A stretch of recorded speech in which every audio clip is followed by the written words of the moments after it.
পতিত আওয়ামী লীগ সরকার যানজট নিরসনে সুনির্দিষ্ট কার্যক্রম না নিয়ে এমআরটি বিআরটি উড়াল সেতুর নামে হাজার কোটি টাকার প্রকল্প নিয়েছে এমন অভিযোগ করেছে যাত্রী কল্যাণ সমিতি।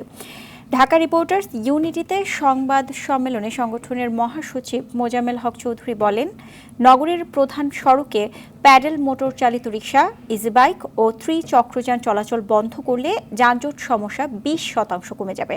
মহানগরে বাস রুট রেশনালাইজেশনের মাধ্যমে উন্নত সিটি বাস আলাদা লেন সহ যানজট কমাতে 12টি সুপারিশ করা হয় সংবাদ সম্মেলনে। নগরীর প্রধান সড়ক করিডোর থেকে প্যাডেল চালিত রিকশা, মোটর চালিত রিকশা, ইজিবাইক, ভ্যান গাড়ি, অযান্ত্রিক যানবাহন, ত্রিচক্র যান চলাচল বন্ধ করা গেলে যানজট সমস্যার বাকি 20% সম্ভব হবে বলে আমরা মনে করি। যাত্রী কল্যাণ সমিতি বিগত 15 বছর যাবত এইসব বিষয়গুলো নানানভাবে সরকারের সামনে নিয়ে এসেছিলেন।